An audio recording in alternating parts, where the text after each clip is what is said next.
ଜୟ ଜଗନ୍ନାଥ। ସ୍ୱାତି ଲଗ୍ନାର ନୂତନ କାର୍ଯ୍ୟକ୍ରମ ଅତିଥିଙ୍କ ସହ ଆଳାପରେ ଆପଣଙ୍କୁ ସ୍ୱାଗତ କରୁଛି। ଆସନ୍ତୁ ଯିବା କେନ୍ଦ୍ରାପଡ଼ା। କେନ୍ଦ୍ରାପଡ଼ାରେ ଭେଟିବା ଆମର କବୟିତ୍ରୀ ଗୀତାରାଣୀ ଦାସକୁ। ଆଜ୍ଞା ନମସ୍କାର। ନମସ୍କାର। ଆଜ୍ଞା ଆପଣଙ୍କର ପରିଚୟ? ମୋର ପରିଚୟ ହେଉଛି ମୁଁ ଗୀତାଞ୍ଜଳି ଦାସ, ଘର କେନ୍ଦ୍ରାପଡ଼ା। ମୁଁ ଜଣେ ସରକାରୀ ହେଲ୍ଥ ଟ୍ରେନିଂ ସେଣ୍ଟରର nursing GNM ANM training centre ଅଧ୍ୟାପିକା ଥିଲି। ତା ସହିତ ମୁଁ ଷ୍ଟେଟ୍ ଟ୍ରେନର ହିସାବରେ new doctors, new comers, new staff nurse ଯେଉଁମାନେ ପୋଷ୍ଟିଂ ପାଆନ୍ତି ସେମାନଙ୍କୁ as a state trainer faculty ହିସାବରେ କ୍ଲାସ୍ କରେ। 2018ରୁ କିନ୍ତୁ ମୁଁ ରିଟାୟାର୍ଡ କଲିଣି। ରିଟାୟାର୍ଡ କଲା ପରେ ମୁଁ ଅନ୍ୟାନ୍ୟ କାମ ତ ବହୁତ କରେ, ମୋର ହବି ବହୁତ ଅଛି, ସିଲେଇ ଫିଲେଇ ବହୁତ ଜିନିଷ ଅଛି ଘର କାମ। ତା ସହିତ ମୁଁ ଲେଖାଲେଖି କରେ।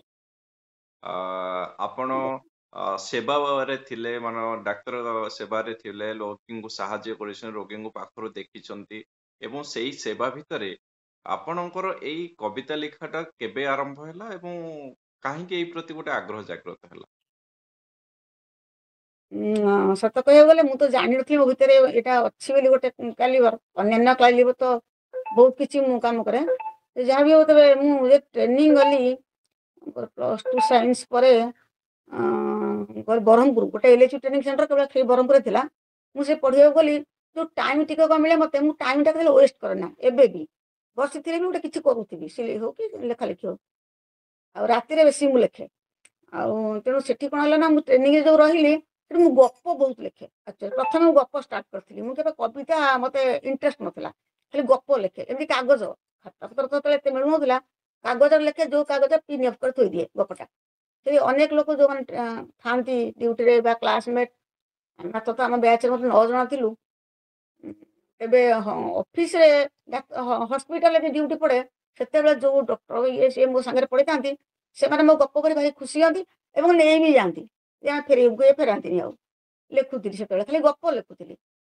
ତାପରେ ପରେ ଚାକିରିରେ ଯୋଗ ଦେଲି। ବହୁତ ସ୍ପିଚ୍ ମିଳିଲା ମୋତେ କହିବା ପାଇଁ।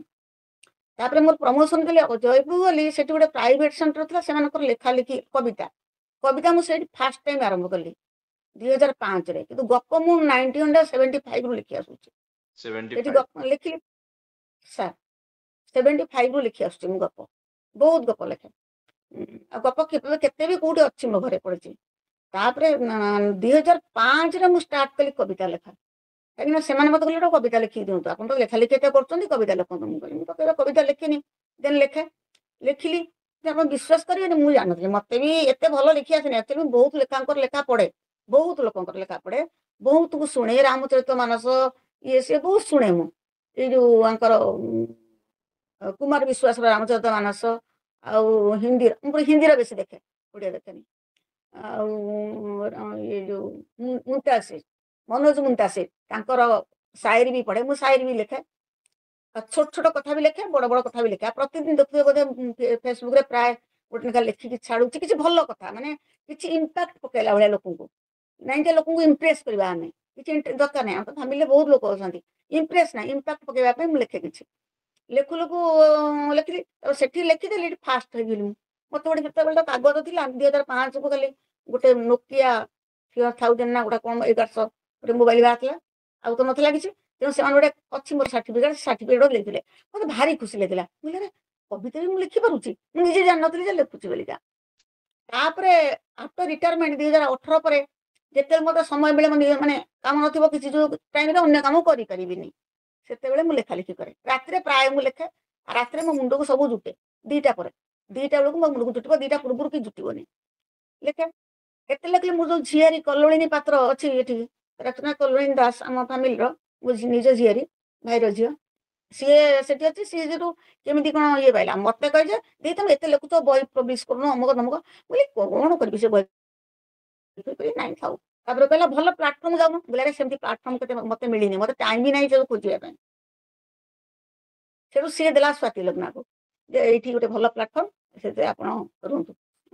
ସେଠୁ ମୁଁ ସେଥିରେ ରହିଲି, ଲେଖାଲେଖି କଲି। ତାପରେ ଏବେ ସେଇ ଯେଉଁ ଝିଅଟି ଶର୍ମିକା ଲେଖା, ସିଏ ସେଇଠୁ ମୋର ଯେଉଁ ସାଙ୍ଗ ବିଦୁ ପାଇଥିଲା, ଯେ ସିଏ ସେଠୁ ସିଏ ସ୍ନେହ ଏମାନେ ଦିଅନ୍ତି।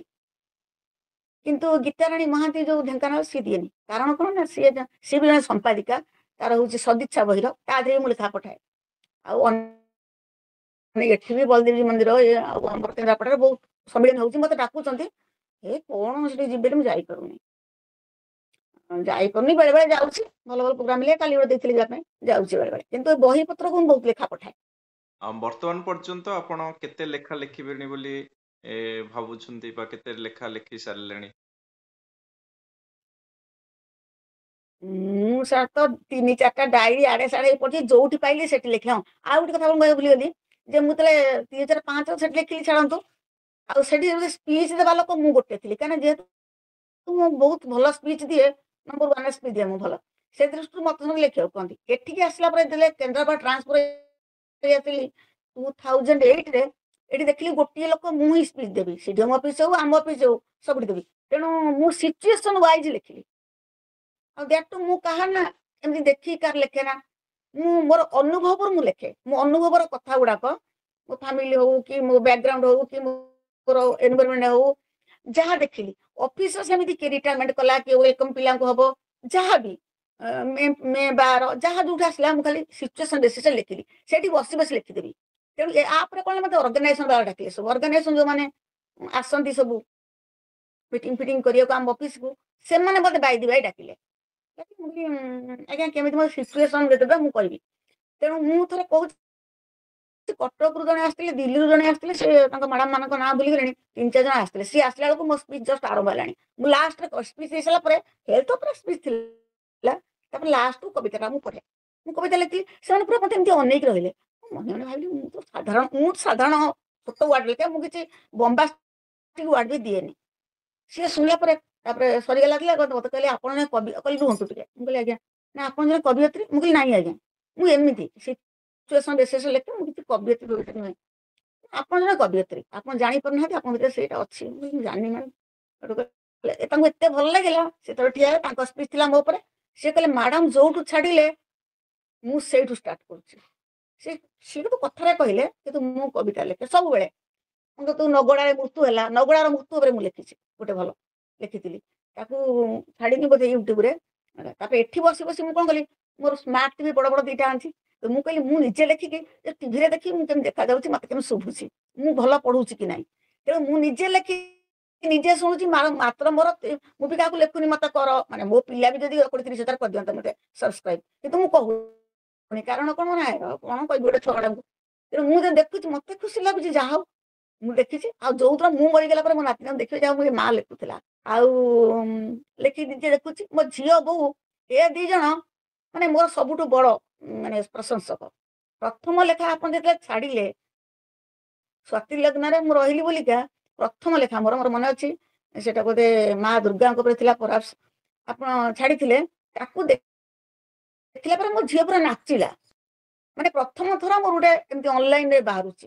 ଏତେ କବିତା ତ ମୁଁ 3-4ଟା ଡାଏରୀ ଫୁଲ କରିଛି, ଆଉ କାଗଜ ତ କୋଉଠି ପଡିଥିବ ପାଇଲିନି ବୋଧେ, ମୁଁ କାଗଜ ଲେଖେ ପକେଇଦିଏ, ଏମିତି ଖୁସି ବାସିରେ।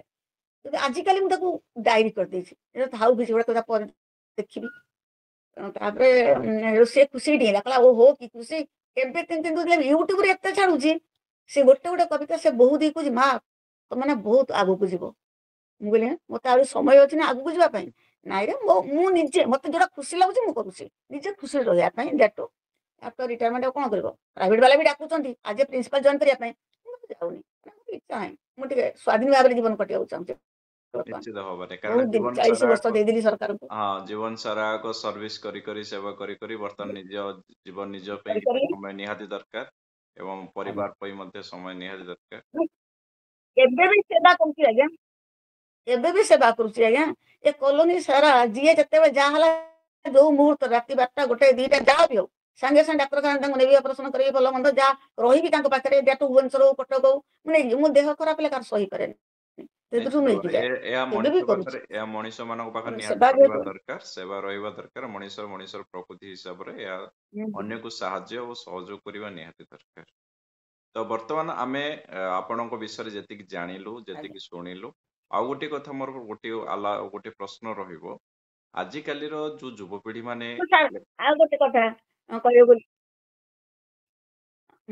ମୁଁ ସାର୍ ଏଇ କଥାଟା ଗୋଟେ ଆମର ଟ୍ରେନିଂ ପଡ଼ିଥିଲା, ସେତେବେଳେ ମୁଁ ସୁପରଭାଇଜର ଥିଲି, ପ୍ରମୋସନ ପାଇନଥିଲି।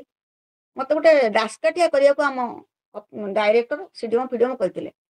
ଦାସକାଠିଆ ଲେଖିବ କି? ମୁଁ ଦାସକାଠିଆ କେବେ ଲେଖିନି। ବ୍ରେଷ୍ଟ ଫିଡିଂ ଉପରେ ମୁଁ ରାତିରେ ଆସି ବସି ଲେଖିଲି। ଆଉ ମୋ ନିଶା, ମୁଁ ଯୋଉ କାମଟା ଲାଗିଲି ମାନେ ଲାଗିବି, ଲେଖିଲି। ହେଲେ କହିବି କେମିତି? ମୁଁ ନିଜେ ନିଜେ ଟ୍ରାଏ କଲି, ହଁ ଏମିତି କହିବି। 4 ଜଣଙ୍କୁ ଷ୍ଟାଫଙ୍କୁ ସାଙ୍ଗ କଲି, ତାଙ୍କୁ ଯାଇ ସକାଳୁ ସକାଳୁ 10ଟା ବେଳକୁ ଅଛି ପ୍ରୋଗ୍ରାମ, ମୁଁ ସକାଳୁ 6ଟା ବେଳକୁ କହିଥିଲି ଆସିବ। 6ଟାରୁ 9ଟା ଭିତରେ ତାଙ୍କୁ ଇଏ କରିଦେଲି, ପ୍ରାକ୍ଟିସ କରିଦେଲି, ମୋ ଲେଖାଟାକୁ ପଢେଇଦେଲି ଏବଂ କରିଦେଲି। ସାର୍ ଫାଷ୍ଟ ହେଇଗଲି ସେଠି। ଜଗନ୍ନାଥ, ବଳଭଦ୍ର, ସୁଭଦ୍ରାଙ୍କର 3ଟି ମୂର୍ତ୍ତି ମତେ ପ୍ରାଇଜ ମିଳିଥିଲା। ତାହେଲେ ନିଶ୍ଚିତ ଦାସକାଠିରେ ଭାବରେ ହଁ, ଲେଖିଥିଲି। ଏହା ହିଁ ବୋଧେ ଆଜ୍ଞା। ଜଗନ୍ନାଥଙ୍କର ଇଚ୍ଛା ଥିଲା, ସେଥିପାଇଁ ଆପଣଙ୍କ ଦ୍ୱାରା ସେ କାର୍ଯ୍ୟ ସମ୍ପାଦନ କଲେ ଏବଂ ଆପଣଙ୍କୁ ମଧ୍ୟ କିଛି ହଁ ଉପହାର ମିଳିଲା। ତ ବର୍ତ୍ତମାନ ଆମେ ଦେଖିବା ଯୁବପିଢିଙ୍କ ମାନଙ୍କ ପାଇଁ ଆପଣଙ୍କର କଣ ବାର୍ତ୍ତା ରହିବ? କଣ ସେମାନେ କରିବା ଦରକାର? ସାହିତ୍ୟକୁ କେତେ ଭଲ ପାଇବା ଦରକାର? କେମିତି କଣ? ଥରେ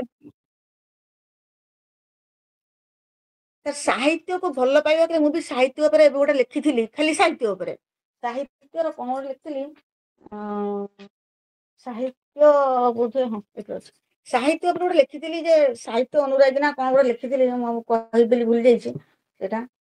ସାହିତ୍ୟ ଦିଏ ଜୀବନର ବାର୍ତ୍ତା ଲେଖିଥିଲି ହେଲା। କିନ୍ତୁ ଏଇଟା ମତେ ଏତେ ଖାସ ଲାଗିନଥିଲା, ହେଲେ ବି ମୁଁ ଗୋଟେ ମନକୁ ଲେଖିଥିଲି ସାହିତ୍ୟ ଦିଏ ଜୀବନର ବାର୍ତ୍ତା। ଆକ୍ଚୁଆଲି ଏତେ ଦିନ ଲେଖିଲା ଭିତରେ ମୁଁ ଅନୁଭବ କଲି ଯେ ସାହିତ୍ୟ ଆକ୍ଚୁଆଲି ଜୀବନର କିଛି ବହୁତ ବାର୍ତ୍ତା ଅନ୍ୟମାନଙ୍କୁ ପଠେଇ ଦିଏ ଆଉ ଅନ୍ୟମାନଙ୍କୁ ଆକର୍ଷଣ କରେ। ପିଲାମାନେ ଆଜିକାଲି ଯୋଉ ପିଲାମାନେ ବାହାରୁଛନ୍ତି, ଏଇ ଯୋଉ ସାର୍ଟିଫିକେଟ ଅମୁକ ଧମକ ଏସବୁ ଆଶାରେ, ଏସବୁ ଜିନିଷ ନୁହଁ। ମୋର କହିବା କଥା, ହଁ ଠିକ ଅଛି, ଯୋଉମାନେ ସାର୍ଟିଫିକେଟ ଦଉଛନ୍ତି ସେମାନଙ୍କୁ ସେଇ ଜଣ ଲେଖିଥିଲେ ବି ସେମିତି ତାଙ୍କୁ ଟିକେ ବହୁତ ଆଲୋଚନା କରାଗଲା ବୋଲି ମତେ ଭଲ ଲାଗୁନି ସେ ମିଡିଆରେ ଲେଖିବା ପାଇଁ। 100 ଜଣ ପଠେଇଲେ, ଆପଣ ତା ଭିତରୁ ବାଛନ୍ତୁ କୋଉମାନଙ୍କର ଲେଖା ଅତି ଉନ୍ନତ, ସେଇମାନଙ୍କୁ ଦିଅ। ସମସ୍ତଙ୍କୁ ଧୁଆମୂଳା ଅଧୁଆମୂଳା ସମାନ ହେଇଗଲା। ତେଣୁ ପିଲାମାନେ କଣ ଭାବୁଛନ୍ତି, ଏଇଟା ସାର୍ଟିଫିକେଟ ପାଇଗଲି, ଯାହା ତାହେଲେ ଲେଖି ଛାଡ଼ିଦେବି। ଯୋଉଠି ହେଲେ କପି ବି କରୁଛନ୍ତି ଲୋକ। ତେଣୁ ନିଜ ଅନୁଭୂତିରୁ, ନିଜ ହୃଦୟରୁ କଥାଟା ବାହାରୁଥିବା କଥାଟା ଆପଣଙ୍କ ପାଖରେ ପହଞ୍ଚି ପାରିବ। ମୁଁ ଯଦି ମନ ଭିତରକୁ, ମୁଁ ହୃଦୟରୁ କିଛି କହୁଥିବି, ଆଉ ଯଦି କାହାକୁ ଗୋଟେ ମାଗି ଆଣି କହିବି, ଆପଣଙ୍କ ହୃଦୟକୁ ଛୁଇଁ ପାରିବନି। ମୋର ହେଲା କହିବା କଥା। ତା ସହିତ ସାହିତ୍ୟକୁ ସବୁବେଳେ ଅଧ୍ୟୟନ କରିବା ଉଚିତ। ଅଧ୍ୟୟନ ନ କଲେ ବି ଆପଣ ଜାଣିପାରିବେନି ସେ କଣ କେମିତି। ବହୁତ ଲୋକଙ୍କର, ବହୁତ ଭଲ ଭଲ ଲୋକଙ୍କର ବହି ଅଛି। ମୋ ଘରେ ଗୋଟେ ମୁଁ ଲାଇବ୍ରେରୀ କରିଛି ବହୁତ। ଆଉ ଭଗବାନଙ୍କ ବହି ବି ବହୁତ ମୋ ପାଖରେ ଅଛି। ଶିରିଡି ସାଇଙ୍କର, ସତ୍ୟ ସାଇଙ୍କର, ଆଉ ଜଗନ୍ନାଥଙ୍କର, ରାମଚରିତ ମାନସ ହଉ, ସେ ବାଲ୍ମୀକି ରାମାୟଣ ହଉ, ତୁଳସୀ ରାମାୟଣ ହଉ, ରାମ ରସ ବାହିନୀ ସତ୍ୟ ସାଇ ବାବାଙ୍କର ବହୁତ ଅଛି। ମୁଁ ପଢାପଢି କରେ, ତା ଦେହରୁ କିଛି ବହୁତ ଜିନିଷ ଶିଖିବାକୁ ମିଳେ, ବହୁତ ଜିନିଷ। ତା ସହିତ ପିଲାମାନେ କଣ ଛୋଟ ଅଧ୍ୟୟନ କରୁନାହାନ୍ତି, ଆପଣଙ୍କ କଥା ପଢି ତା କଥା ପଢି ଲେଖି ପକେଇଲେ, ସେମିତି କରିବା କଥା ନୁହଁ। ତାପରେ ନିଜ ଭାଷାରେ ନିଜେ ଲେଖ। ଏଇ ଯୋଉ ବମ୍ବାଷ୍ଟିକ ୱାର୍ଡ ଦେବେ ଲୋକ ବୁଝି ପାରୁନଥିବେ, ତାପରେ ତମେ ବି ସେ ୱାର୍ଡର ମାନେ ବୁଝିନଥିବ, ବୁଝେଇ ପାରିବନି। ସେମିତି କରିବା କଥା ନୁହେଁ। ଆଉ ଗୋଟେ କଥା, ତାକୁ ଅନୁଶୀଳନ କରିବା। କଣ ଏଥିରେ ଲେଖା ଅଛି, ଆ ଭିତରୁ ଗଲେ କଣ ହବ, ମୁଁ ଲେଖିଲେ ଆକୁ ଲୋକଙ୍କ ଉପରେ କଣ ପ୍ରଭାବ ପକେଇବ, ଲୋକ ଆକୁ କଣ ବୁଝିବେ, କୋଉ ପ୍ରକାର ମିନିଂରେ ନେବେ, ସେଇଟା ବି ଗୋଟେ କଥା। କାହାକୁ ହଟ୍ କରିବନି ତ, ଏସବୁ ଟିକେ ଅନୁସରଣ କରିବା କଥା। ତାହେଲେ ବିଶ୍ଳେଷଣ କରିବାକୁ ଉଚିତ ପ୍ରତ୍ୟେକ ଲେଖାକୁ, ବା ନିଜେ ଲେଖୁଛ ବି କଣ। ଆଉ ତା ସହିତ ଯେତେବେଳେ ସଂଗଠନ ମାନଙ୍କରେ ତମେ ଯୋଗ ଦବ, ଖାଲି ନାହିଁ ଯେ ଲେଖା ପଢା ସାର୍ଟିଫିକେଟ ହାସଲ କରିଦେଲ। ସଂଗଠନରେ ଯେତେବେଳେ ଆଲୋଚନା ହଉଛି, ଆଲୋଚନା ଚକ୍ର ମାଧ୍ୟମରେ କଣ ଆପଣ ବହୁତ କିଛି ଜାଣିପାରିବେ, ବହୁତ କିଛି ଶିଖିପାରିବେ। ଭାବନ୍ତୁ ଆପଣଙ୍କ ମାନଙ୍କ ମିଟିଂରେ ମତେ ଭାରି ଇଚ୍ଛା ଲାଗେ ସେଇଥିପାଇଁ ଯେ କେତେ ଭଲ ଭଲ ସେମାନେ କହୁଛନ୍ତି। ସେ ଯୋଉ ମ୍ୟାଡାମ ଜଣେ 2 ଜଣ ଅଛନ୍ତି, ଆଉ ଯୋଉ ସାର୍ ମାନେ ଆସୁଛନ୍ତି, ନିତ୍ୟାନନ୍ଦ ସାରିକା, ଓହ କି ସୁନ୍ଦର ସେ ମାନେ ବ୍ୟକ୍ତ ବି କରୁଛନ୍ତି, ତାକୁ ଶୁଣିଲେ ପେଟ ପୁରିଯିବ। ଆମେ ତ ତାର ଧୂଳି ବି ନୁହେଁ କି ଗୋଟେ ପାଣି ଆଉଠିଟିଏ ବି ନୁହେଁ, ଖାଲି ଏମିତି ଲେଖୁଛୁ ଗୋଟେ। ଆମେ ବାଥରୁମ ଲେଖାଳି ଭଳି ଲେଖୁଛୁ। ସେମାନେ ତ କେତେ ଉଚ୍ଚ କୋଟିର। ତେଣୁ ତାଙ୍କୁ ଶୁଣିଲେ କଣ ଆମକୁ ଆହୁରି ଲାଗୁଛି ନାଇଁ, କମ୍ପିଟେଟିଭ ମାଇଣ୍ଡ, ଆଉ ଟିକେ ମୁଁ ଆଗକୁ ଯିବି, ଆଉ ଟିକେ ମୁଁ ଭଲ ଲେଖିବି। ତେଣୁ ସେମାନଙ୍କୁ ଶିଖିବାର ଅଛି। ତେଣୁ ପ୍ରତ୍ୟେକଙ୍କୁ ନାହିଁ ଯେ ସିଏ ସିଏ ଗୋଟେ କହିଲା ମୁଁ କଣ କହିବି, ନାହିଁ, ତାଙ୍କଠୁ ବହୁତ ଆମର ଶିଖିବାର ଅଛି, ଶିଖିବା ଉଚିତ। ତା ସହିତ ଯେତେବେଳେ କିଛି ଗୋଟେ ବିକାଶ, ସାହିତ୍ୟର ବିକାଶ ପାଇଁ ଯେତେବେଳେ କିଛି ଦେଶରେ ହଉ, ଅନ୍ତରାଷ୍ଟ୍ର ଆପଣ ବାହାରେ ଅଛନ୍ତି, ସେଠି ବି ହଉ, ଦେଶ ବିଦେଶରେ ହାତ ବଢେଇବା ଉଚିତ। ସେଥିପାଇଁ ସହଯୋଗର ହାତ, ନାଇଁ ଯେ ତମେ ମିଟିଂ, ହଁ ମୁଁ ଲେଖାଟା ପଢିଲି, ସୁନ୍ଦର ପଢିଲେ ମୁଁ ତା ମିଟିଂ ଆଟେଣ୍ଡ କରିବି। ମିଟିଂରେ ମୋର କଣ କାମ ଅଛି? ଆରେ ମୁଁ ତ ଶୁଣିବି ନା, କିଛି ଅଧ୍ୟୟନ କରିବି ନା ସେଠୁ। ତାପରେ ମୁଁ ଆକି ବିଶ୍ଳେଷଣ କରେ, ଇଏ କାହିଁକି ଏମିତି କହିଲେ, ଏଇ ଲାଇନଟାର ମାନେ କଣ ହବ, ଏଇ କଥାର ମାନେ କଣ, ମୁଁ ମନେ ମନେ ଭାବେ। ତା ଦେହରୁ କିଛି ଗୋଟେ ବାହାରେ ପୁଣି। ଆଉ ଯଦି ଖାଲି ଶୁଣି ଦେଇକି ଏକାନରେ ପୁଣି ସେକାନରେ ବାହାରିଲେ କିଛି ହବନି। ତେଣୁ ପିଲାମାନେ ସେ ସବୁ ଟିକେ ନ ହୋଇ, ସେ ଯୋଉ ସେ ବାବୁଟି ବି କହୁଥିଲେ ଆଜି ଆପଣ ପଠେଇଥିଲେ, ସେ ବି ସେୟା କହିଲେ, ସୋସିଆଲ ମିଡିଆରେ ପିଲାମାନେ ଏତେ ଇଏ ହେଇଗଲେଣି ଯେ ତାଙ୍କୁ ସର୍ଟ ଗୁଡା ଦେଖୁଛନ୍ତି, ଜାଣିଛନ୍ତି ନା। କବିତା ଯଦି ଆପଣ ଲେଖିବେ, ତାକୁ ପଢିବାକୁ କାହା ସାଙ୍ଗେ ଟାଇମ ନାହିଁ। ହେଲା ଏଇ ଯୋଉ ଖାଲି ରିଲ୍ କରି ଛାଡୁଛନ୍ତି ସେଗୁଡା ଦେଖୁଛନ୍ତି ବେଶୀ। ମତେ ଆମର ସେ ମୋ ଝିଅର ଟିଚର ଜଣେ ଏଠି ଅଛନ୍ତି, ସିଏ ମୋର ବହୁତ ପଢନ୍ତି, ଭାରି ଭଲ ପାଆନ୍ତି, ମାନେ ଭଲ ପାଆନ୍ତି ହିନ୍ଦୀ ଜାଣିଛ। ମୋ ଝିଅ ଭଲ ପଢୁଥିଲା ସେଠି ଆମକୁ ଜାଣିଛନ୍ତି, ସିଏ ପଢନ୍ତି।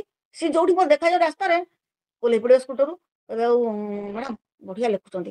ମୁଁ କହିଲି ନାଇଁ ସେ ତ କେହି ଭିବର ଆସୁନାହାନ୍ତି ଏତେ କି କଣ, ଅନ୍ୟ ମୋ ସମୁଦ୍ରୀ ମୋ ପରେ ଲେଖିଛି, କୋଉଠି ପିଜୁଳି ଗଛ ତୋଳୁଛି, କୋଉଠି ଶାଗ ବାଛୁଛି, ତାର ଲକ୍ଷ୍ୟ କେତେ ହେଇଗଲାଣି। ମୋର ଦେଖିଲାକୁ ତା ପୂର୍ବରୁ ଖୋଲିକିନି 390 91। ନା ମ୍ୟାଡାମ ଶୁଣନ୍ତୁ, ଆପଣ ମଝିରେ ମଝିରେ ଥୁଙ୍କ ଦିଅନ୍ତୁ। ମୁଁ ତ କହିଲି ଛୁଙ୍କ, ବୋଲେ କହିଲେ କିଛି ନାହିଁ, ଗୋଟେ ଏମିତି କଥା କିଛି ଲାଇଭ୍ କି, ମୁଁ ଲାଇଭ୍ ତ କେବେ ଆସିନି ଆଉ କିଛି। ତେଣୁ ମୁଁ ବାଧ୍ୟ ରିଲ୍ କିଛି କଲି, କରିକି ଛାଡ଼ିଲି, ଯୋଉଟା କି ସେଥିରେ ଦେଖନ୍ତୁ ସେଥିରେ ଭିଉ କାଜଣେ କେତେ, ଏଥିରେ ଭିଉ କମ୍। ଏତେ ହେଇଗଲା ବେଳକୁ ତେଣୁ ଠିକ ଅଛି, ମୋ ଲେଖା ତ ମୁଁ ପଢୁଛି, ମତେ ତ ଭଲ ଲାଗୁଛି, ଆଉ ଭଲ ଲାଗୁ ନ ଲାଗୁ ସମୟ ନାହିଁ। ଲୋକମାନେ କଣ କି ଆଜିକାଲି ସମୟ ସର୍ଟକଟ ଲାଇଫ ହେଇଗଲାଣି ଲୋକଙ୍କର, ବୁଝିଲେ ନା। କୋଉମାନେ ଦେଖୁଛନ୍ତି, ଯୋଉମାନେ କବିତା ପ୍ରେମୀ ବା ସୁଶାନ୍ତ ବାବୁକୁ ସେ ଭଲ ପାଆନ୍ତି ସେଇମାନେ ପଢୁଛନ୍ତି, ଅନ୍ୟମାନେ କେହି ମୁଁ ଦେଖୁଛି ଯାହା ସର୍ଟକଟରେ ରହିଲେଣି। ତେଣୁ ସର୍ଟକଟ ଲାଇଫ ଭଲ ନୁହେଁ, ଲଙ୍ଗ ଲାଇଫଟା ଭଲ। ପିଲାମାନେ ସେଇଟା ଜାଣିବା ଉଚିତ। ଆଉ ତା ସହିତ ବିଭିନ୍ନ ସଂଗଠନରେ ଯୋଗ ଦେଲେ ବି ଆପଣ ବହୁତ ଶିଖିବେ, ସେମାନେ ବହୁତ ଭଲ କହୁଛନ୍ତି। ଆଉ ତା ବିକାଶ କେମିତି ହବ ସାହିତ୍ୟର, ସେଥିପାଇଁ ଆମେ ସମସ୍ତେ ପ୍ରଚେଷ୍ଟା କରିବା ଉଚିତ। ସବୁ ପିଲାମାନେ ବହୁତ ଧନ୍ୟବାଦ। ଭଲ ଲେଖୁଛନ୍ତି ଆଜିକାଲି ହଁ, ପିଲାମାନେ। ଧନ୍ୟବାଦ ମ୍ୟାମ୍, ଆପଣଙ୍କ ମନେ ସହିତ ନାହିଁ। କଥା ହେଲୁ, ଭଲ ଲାଗିଲା। ପୁଣି ଥରେ ଆଜ୍ଞା। ଆଉଥରେ ଯଦି କେତେବେଳେ ସୁବିଧା ହୁଏ ଆପଣଙ୍କ ସହିତ ପୁଣି ଥରେ ଯୋଗାଯୋଗ ରହୁଛି ଆଜ୍ଞା, ନମସ୍କାର। ନମସ୍କାର, ଜୟ ଜଗନ୍ନାଥ। ଜୟ ଜଗନ୍ନାଥ।